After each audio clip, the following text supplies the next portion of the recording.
Question 1.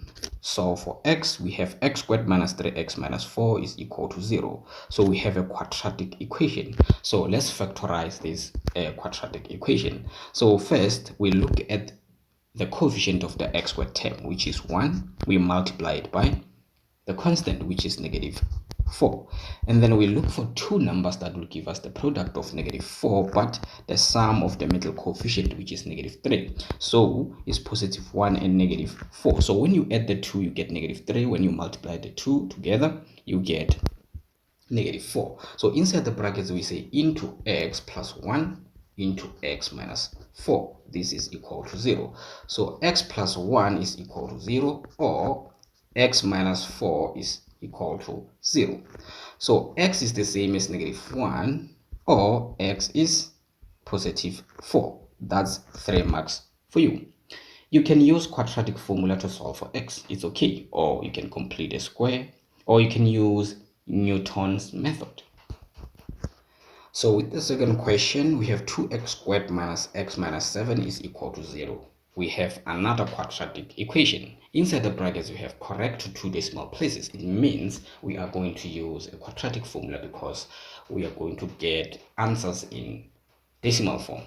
So this means we have ax squared plus bx plus c is equal to 0.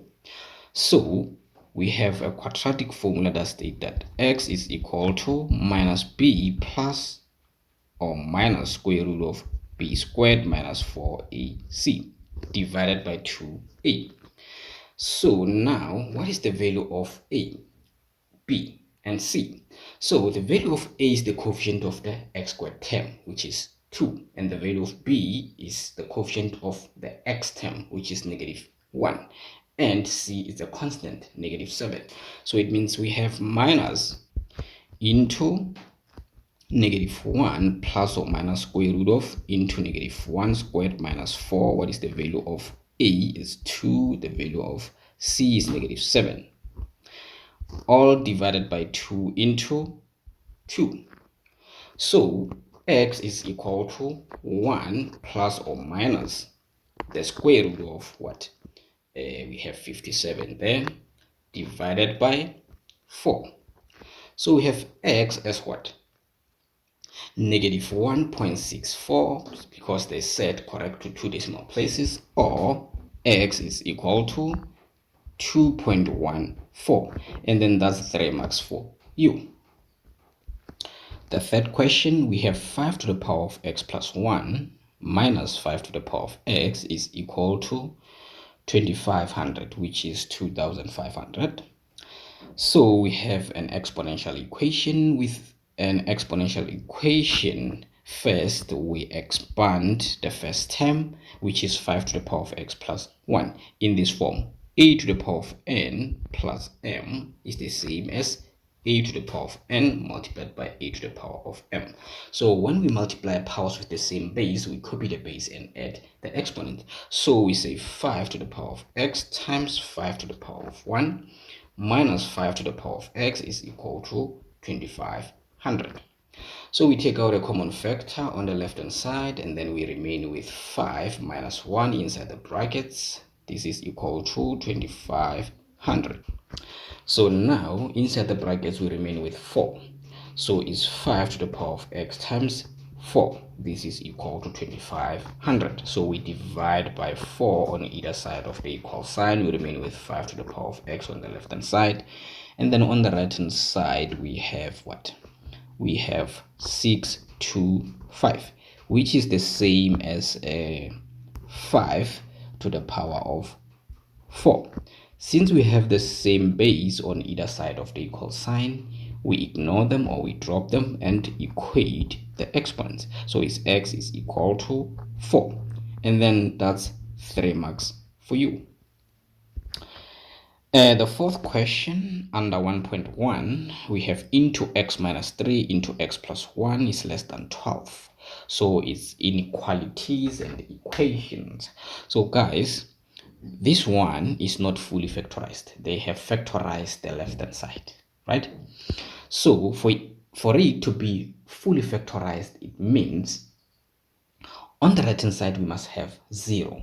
So if we have x into x minus 3 into x plus 1 is less than 0, it means your equation is fully factorized. But the minute we have 12 there, it means it's not fully factorized. And then now we distribute, we say x times x, we get x squared. X times positive 1 is x. Negative 3 times x is negative 3x. Negative 3 times 1 is negative 3. And then now we move 12 from the right hand side to the left hand side. It becomes minus 12 less than 0. So we have x squared minus 2x and then minus 15 is less than 0. Now let's factorize this equation. So it's into less than 0. So we know that the coefficient of the x squared term is 1. We multiply it by the constant, which is negative 15, and then we get negative 15 there. So we look for two numbers that will give us the product of negative 15, but the sum of the middle coefficient, which is negative 2. So we get what? We get 3 and negative 5. So it's x plus 3, x minus 5. So when you multiply this together, you get negative 15. But when you add them together, we get negative 2. So this means we have the critical values as x is equal to negative 3 or x is equal to positive 5. At this stage, we draw what we call the x line or the x-axis. Now we have the x line. Now we plot the critical values. So I'm drawing unshaded circles on top because we are using less than sign. It means we are excluding the critical values. And then now we focus on the x squared term. The coefficient of the x squared term is positive, is 1. Therefore, we have a positive graph, a happy face, right? So again, we look at the less than sign. This means we have to concentrate below the x line, and then we concentrate on this part is negative 3 to 5, and then in the middle we write x. Since we have started with a smaller value to a larger value, it means all the sign will point to the smaller value, and then we get 4 marks. 1.2, solve the following equations. Solve for the following equations simultaneously. So we have simultaneous equations. This is the first equation. This is the second equation. So let's create the third equation. So it's y equal to, you just move 1 from the right hand side to the left hand side, becomes 2x minus 1. This is the third equation. So we substitute equation 3 into 2. So it means we get 3x squared minus x into, wherever we see y, we substitute y with 2x minus 1 minus into y squared is the same as y times y. So it's the same as 2x minus 1 into 2x minus 1. And then now just move 1 from the right hand side to the left hand side, becomes minus 1. This is equal to 0. So it means we have 3x squared, and then negative x times 2x is minus 2x squared. Negative x times negative 1 is positive x. And then we have minus into 2x times 2x is 4x squared. 2x times negative 1 is negative 2x. Negative 1 times 2x is negative 2x. We get negative 4x there. Then negative 1 times negative 1 is positive 1. Minus 1 is equal to 0. So we get x squared. 3x squared minus 2x is x to the power of 2 plus x, and then we distribute. We have minus 4x squared plus 4x minus 1. Minus 1 is equal to 0. So we add like terms again. We have x squared minus 4x squared is minus 3x squared. X plus 4x is plus 5x. Negative 1 plus negative 1 is negative 2. We get negative 2 there. This is equal to 0. So now we divide by the negative value to make the x squared term positive. We have 3x squared minus 5x plus 2 is equal to 0. So we factorize 3 times 2, we get positive 6. So we look for two numbers that will give us the product of 6, positive 6, but the sum of negative 5, which is the middle coefficient. So it's negative 3 and negative 2. Since the coefficient of the x squared term is 3, we divide by 3. And then inside the brackets, we have 3x minus 2 into x minus 1. This is equal to 0. So x becomes 2 divided by 3, or x is equal to 1. What about y? So y is equal to, we use equation 3. So it's 2 into 2 divided by 3 minus 1, we get 1/3. And then again, y, or y is equal to 2 into 1 minus 1, we get 1. And then we get 6 marks for doing that. 1.3, given that f of x is equal to x squared minus 2px plus 8 plus 2p has 2 equal roots and p is less than 0, determine the coordinates of the turning point of h if h of x is equal to f of x minus 3. So the first thing here, we have to work out the value of p. So they are saying this equation has 2 equal roots. With equal roots, it means delta is equal to 0. The discriminant is b squared minus 4ac. So now we substitute. What is the value of b? We have ax squared plus bx plus c is equal to 0. So it means a is the coefficient of the x squared term, which is 1, and then b is negative 2p, and c is 8 plus 2p.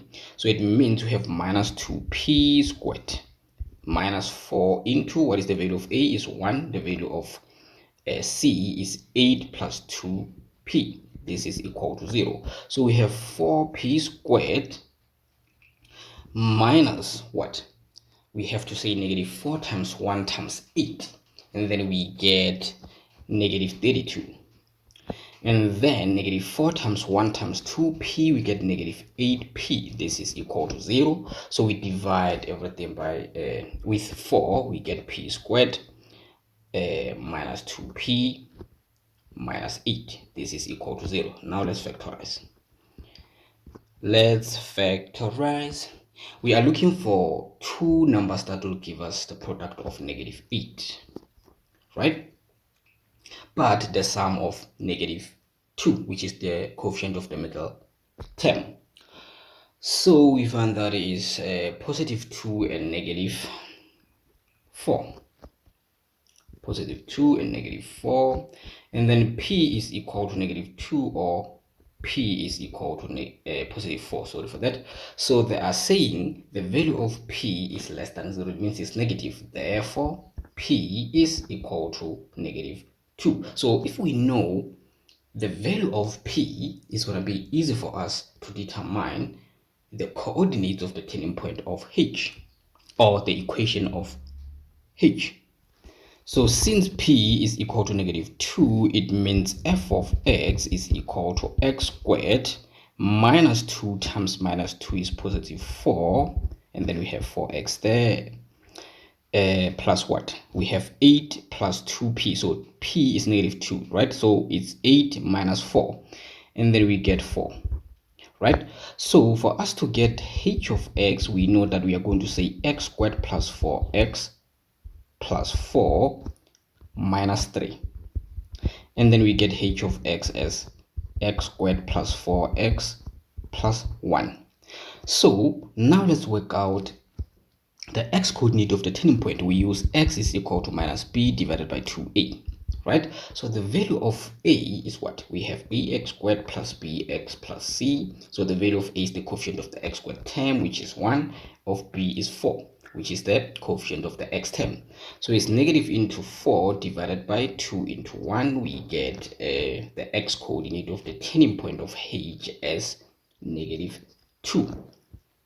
So for us to find the y coordinate of the turning point of h, we are going to substitute the value of the x coordinate into the equation of h, and then it's into negative 2 squared plus 4 into negative 2 plus 1. What do we get as the y coordinate of turning point of h, we get 1, because negative into negative 2 squared is positive 4 plus, minus, no, we are going to say, sorry for that, we are going to say into negative 2 squared we get 4, minus 8 is minus 4, plus 1 is minus 3, right? We have minus 3 there. It means the turning point of h is as follows. We have negative 2, which pairs with negative 3. Right. Question, sorry for that. Question 2.1, given the quadratic number pattern 3, 1, negative 3, negative 9, and then it continues in that manner, we have to write down the next two terms of the pattern. So before we do that, let's just do the basics of a quadratic number pattern. So with a quadratic number pattern, you have to know that the rule that defines a quadratic number pattern is Tn equals to an squared plus bn plus c. So this is the general term of a quadratic number pattern or a quadratic sequence and so forth. So if we are looking for the first term, we just substitute n with 1, and then we're going to get a plus b plus c. And then if we are looking for the second term, we are going to substitute n with 2. We get 4a plus 2b plus c. And then if we are looking for term number 3, we get 9a plus 3b plus c. And then if we are looking for term number 4, we substitute n with 4, we get 16a plus 4b plus c, and then so forth and so forth. So now let's look for the first terms of the first difference. We have two differences. The first difference, the terms of the first difference are not constant, and then the terms of the second difference are constant. So it means we say 4a minus a, we get 3a, 2b minus b, we get b, c minus c is 0, right? So 9a minus 4a, we get 5a, 3b minus 2b, we get b. Here we get 5, right? Sorry for that, 5. So it means 3b minus 2b is b, and then 16a minus 9a, we get 7a, 4b minus 3b, we get b, c minus c is 0. So the terms of the second difference, what do we get? We are going to say 5a minus 3a, we get 2a, b minus b is 0, 7a minus 5a is 2a, b minus b is 0. That's why they say the first term is equal to a plus b plus c, and then when we are determining the value of b, we use 3a plus b, right? The first term of the first difference of a quadratic number pattern is equal to 3a plus b, or you can just say 3a plus b is equal to term number 2 minus term number 1, and then the second difference is equated to 2a when we are looking for the value of a. So if you know these basics, it's easy to do calculations based on quadratic number pattern. So now let's continue and write down the next two terms of this quadratic number pattern. So first you have to say 3, 1, negative 3, negative 9, and then it continues in that manner, and then we look for the terms of the first difference. What do we get? We get 1 minus 3, we get negative 2, negative 3 minus 1, we get negative 4, negative 9 minus into minus 3, we get negative 6 there. These are the terms of the first difference. And then with the second difference, we know that the terms are constant there.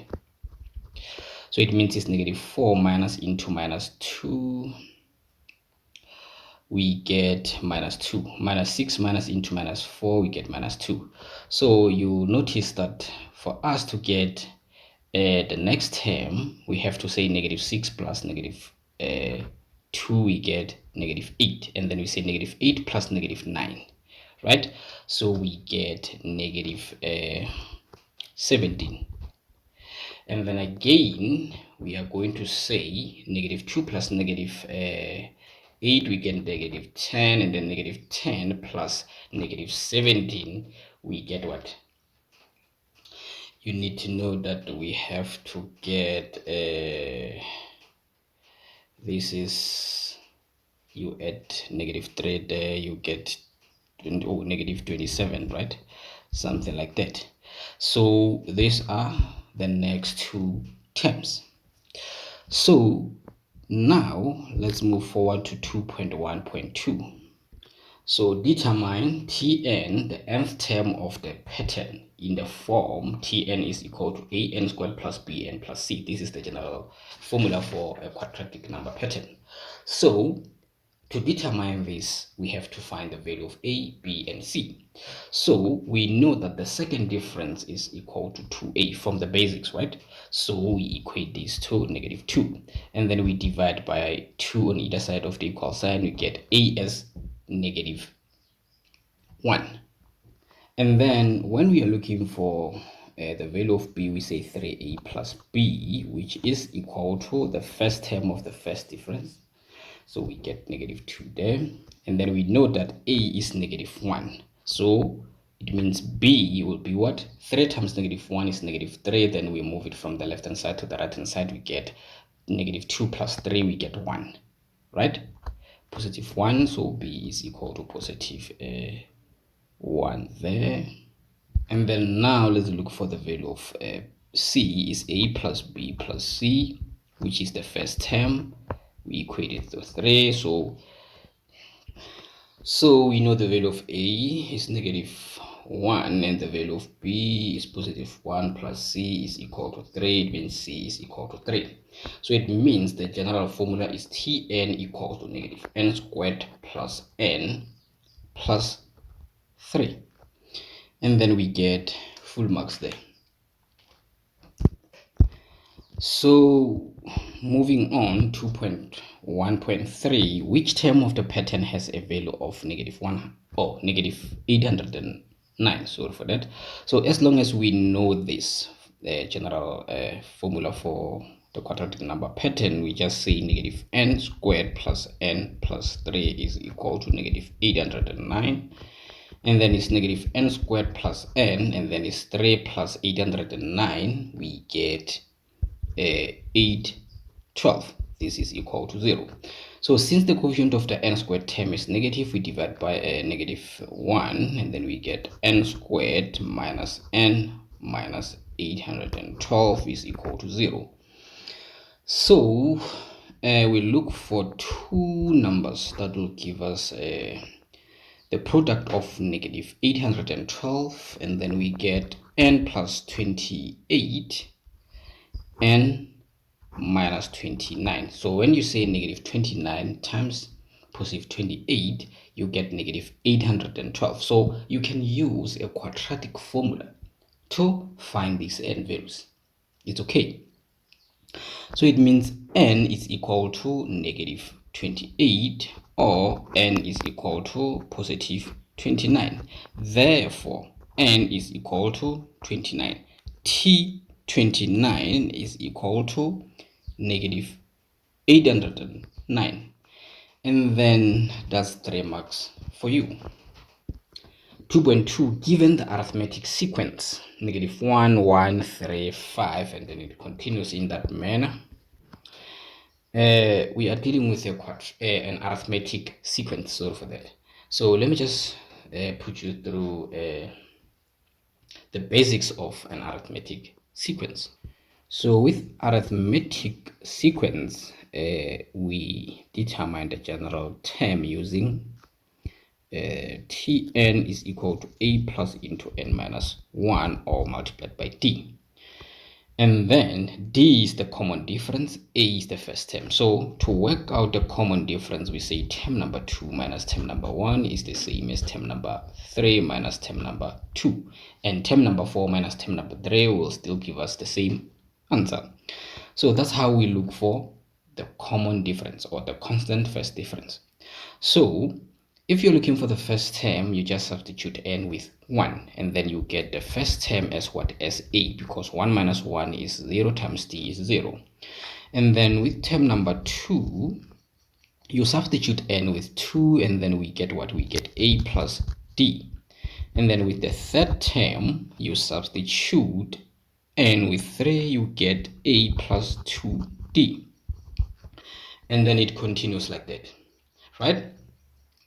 So when you're looking for the common difference, you're going to say term number 2 minus term number 1, you get what? You're going to get d. And then again, you say term number 3 minus term number 2, you get d again. So that's the common difference. So if you are asked or required to work out the sum to n terms of an arithmetic sequence or number pattern, you use the sum to n terms as n divided by 2 into 2a plus into n minus 1, all multiplied by d. This is the formula to work out the sum to n terms of an arithmetic sequence or series, right? Now let's go back to the question. So determine term number 53, term 53rd term of the sequence, right? So we are looking for term number 53. It means n is 53. So we know Tn is equal to a plus into n minus 1 multiplied by d. This is the general formula for an arithmetic sequence. So we substitute. It means now we are going to say term number 53. We substitute n with 53. And then the first term is negative 1 plus into 53 minus 1, all multiplied by what? So we have to look for the common difference. Term number 2 minus term number 1 is equal to term number 3 minus term number 2. So it means it's 1 minus into minus 1 is the same as 3 minus 1, which is 2. So it means we get 2 there, and then term number 53 becomes what? We have it 103, and then we get 2 marks. So now determine the sum of the first 29 terms of the sequence. So for the sum of n terms, we say the sum to n terms of an arithmetic sequence is equal to n divided by 2 into 2 times the first term plus into n minus 1 multiplied by d. So we know that n is 29, right? The sum to 29 terms. So the sum to 29 terms is equal to 29 divided by 2 into the first term is negative 1 plus into 29 minus 1 multiplied by 2. Right, so we have something like that. We say the sum to 29 terms is equal to 29 divided by 2 into, we have 54. So the sum to 29 terms is the same as 783. And then we get the marks there. So we have 2.2.3, hence write your answer in sigma notation form. It means we are going to use this E-shaped sign, which is the sigma sign. And then this is the sum. Sigma sign means the sum. So for you to write a sequence or a series in sigma notation, it means first you have to know the number of terms. We have the number of terms as 29, right? The sum to 29 terms. And then again, you have to know where we start. So we start where n is equal to 1. Or you can just say where k is equal to 1. And then again, you have to know the general term. So it's n equal to, what is the first term? Negative 1 plus into 29 minus 1 multiplied by 2. So we can substitute n with k here, and then we get what? We get, oh, we don't substitute n, right? It's just n there, and then it becomes k. Sorry for that. So when we are looking for the general equation, we do not substitute n, right? So it means n will be k there. Right, sorry for that. So 2 times negative 2 is negative 2. 2 times n, we get plus 2 k, not n but k, sorry for that. So we get -1 there. So 2k is tk is equal to 2k minus 3. So in sigma notation form, we say on top of the sigma we write the number of terms, which is 29, and then below there we write where the sequence starts. It starts where k is equal to 1. In front we write the nth term is 2k minus 3, and then this is equal to 783. By doing this you get 2 marks, right? So when we're looking for the general term, guys, we substitute the first term and the value of d. Substitute a with -1 and the value of d. N remains the same. If maybe you want to substitute n with k or s, you just substitute it with k. And then we are not solving for k, we are solving for the general term. And then at the end of the day, we get what? The sum to 29 terms of the given series of the arithmetic sequence, beginning where k is equal to 1 is equal to 783. And then we get 3 marks. The last question under 2.2, in an arithmetic sequence, term number 4 is equal to 2x plus y and term number 10 is equal to 8x minus 2y. Determine the first term of the sequence in terms of x and y. So they are saying the fourth term, so it's a plus 3d, which is the fourth term. You just substitute into this equation, and then you'll get the fourth term in terms of a and d. So if n is 4, we get what? 4 minus 1, we get 3. 3 times d is 3d plus a, right? So it's the fourth term as 2x plus y, and then we get the first equation there. And then the 10th term, just substitute n with 10, and then we get a plus 9d, because it's 10 minus 1, we get 9 times d is d, plus a is a plus 9d. And then this is equal to 8x minus 2y. This is the second equation. So we can subtract equation 1 from equation 2. So it's a minus a 0, 9d minus 3d. We get what's that? We get 6d. This is equal to 8x minus 2x. We get 6x minus 2y minus y is minus 3y. So now it means d is equal to x minus 1 divided by 2y. So as long as we know d, it's easy to find the first term, which is a. So it's plus 3 into x minus 1 divided by 2y. This is equal to 2x plus y. So a is the same as what? We have 2x minus 3x. We get minus x. And then y minus 3 divided by 2y, we get what? So it's y plus 3 divided by 2y, and then we get plus 5y divided by 2. This is the first term. It means the first term is equal to 5y divided by 2 minus x, because they are saying in terms of x and y. So we have y and x in our solution. So we continue. Question 3, given that p is equal to the sum to infinity, beginning where k is equal to 1 of the given series. So we have 3.1, determine the values of x for which p converges. So when p converges, it means we have tn is equal to a r to the power of n minus 1 for a geometric series, right? So you have to know that Stn tends to 0, n tends to infinity, right? So for this series to converge, it means the value of r must be between -1 and +1.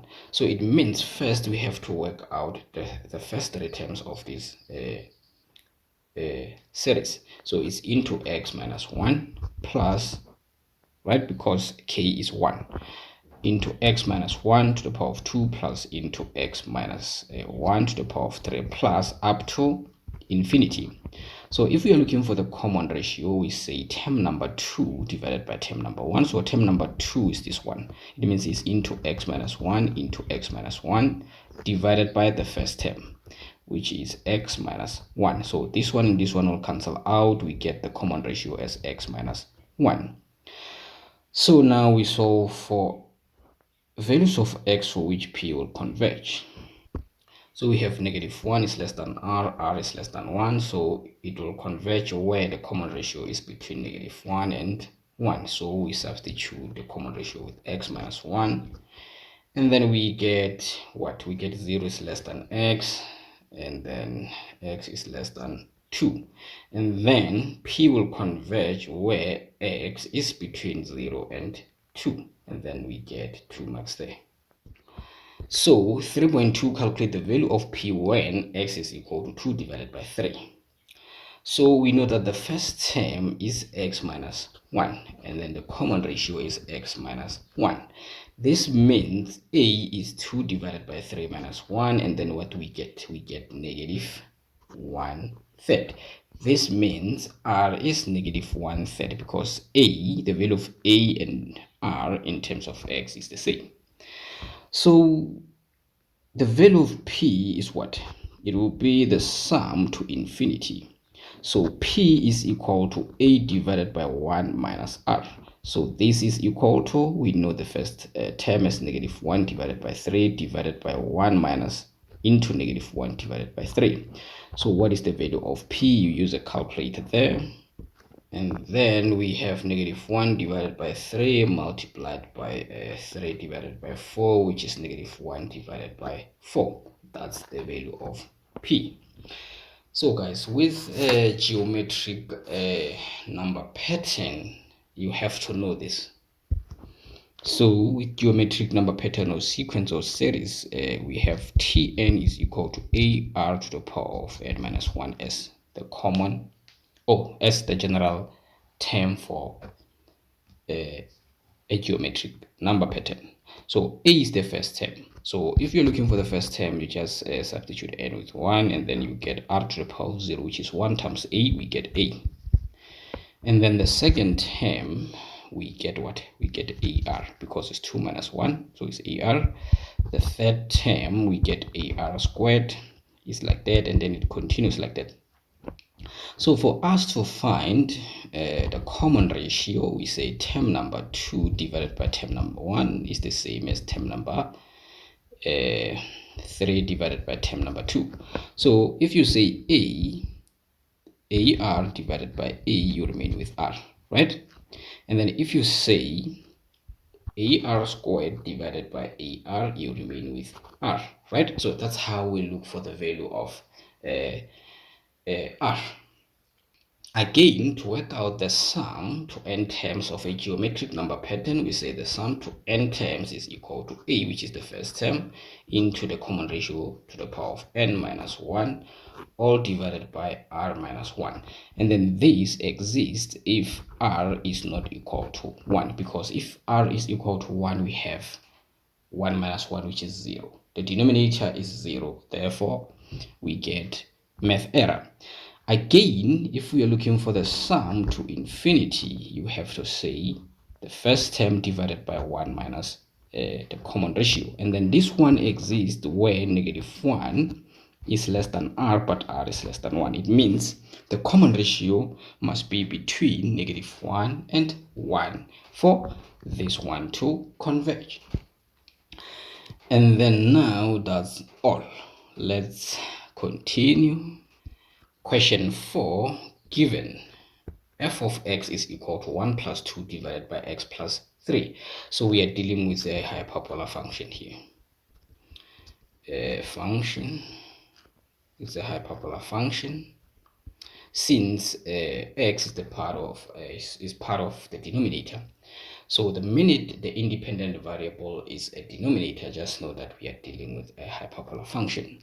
So 4.1, write down the equations of the asymptotes of f. So we have what we call the horizontal asymptote, right? So with the horizontal asymptote, we just focus on the constant, and then we say y is equal to 1. We get a mark there. So with the vertical asymptote, this one is a dotted line that cuts the x-axis and is parallel to the y-axis. With the horizontal asymptote, it's the dotted line that cuts the y-axis and is parallel to the x-axis, right? So here you look at the denominator and say x plus 3 is equal to 0, and then you solve for x, you get negative 3. It means x equal to negative 3 is our vertical asymptote, and then we get 2 marks for doing that. So with the second question, 4.2, calculate the x and y intercepts of f. So with the x card, which is the x-intercept, y is equal to 0. That's where the graph will cut the x-axis. At that point, y is equal to 0. So we say 0 is equal to 1 plus 2 divided by x plus 3. And then we move positive 1 from the right hand side to the left hand side. We get minus 1. And then cross multiplication, we have into x plus 3. This is equal to 2. So it's negative x minus 3 is equal to 2. And then negative x is equal to 2 plus 3, we get 5. So x is equal to negative 5. That's where your graph will cut the x-axis. Now let's focus on the y-cut, which is the y-intercept. X is equal to 0. So we say y is equal to 1 plus 2 divided by 0 plus 3. So y is equal to, you just say 1 plus 2 divided by 3, and then we are dealing with the fraction. We say 3 times 1, we get 3 plus 2 is 5 divided by 3. So your graph will cut the y-axis where y is equal to 5 divided by 3. So now we move forward to 4.3. Draw a neat sketch of f, clearly indicating all intercepts with the axis and any asymptotes, right? Since we know the asymptotes and then we know x and y intercepts, we are good to go. Let's move forward and draw the graph of f. So we have the Cartesian plane. Now let's plot the asymptotes. So we have the asymptotes as as x is equal to negative 3 and y as positive 1. So now let's plot the points, the x-axis and the x-cut and the y-cut. So the x-cut, we get negative 5. It's between negative 6 and negative 4. It's somewhere there. And then now we plot the y. So y is 5 divided by 3. So it means it's 1.7. So we are going to get positive 1.7 somewhere here. Yeah, somewhere there. We can say somewhere there. Oh, y, sorry for that. So we get y. So it's above there. It's somewhere 1.7. It's somewhere there. So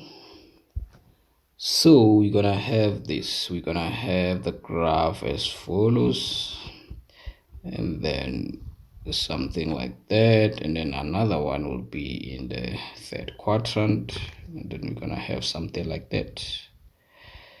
So this is the graph of f, and then at this point we have what we have a negative 5 which pairs with 0. At this point we have 0 which pairs with 5 divided by 3. And then now for doing this you get all the marks.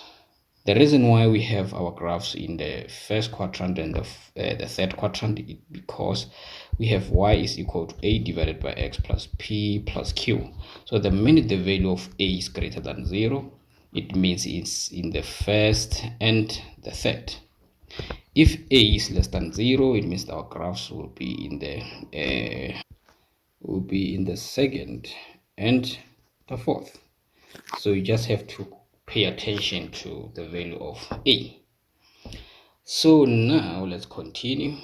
Let's move forward to 4.4. So given that h is a reflection of f in the x-axis, determine the equation of the axis of symmetry of h having a positive gradient. So first we have to reflect f in the x-axis. So when you reflect something in the x-axis, this is what you do, plus 1 there. So when you reflect something in the x-axis, it means you multiply y by negative. So we multiply y by -1. So, and then we get h of x as what? We are going to say -2 divided by x plus 3 minus 1. This is the new function, which is h.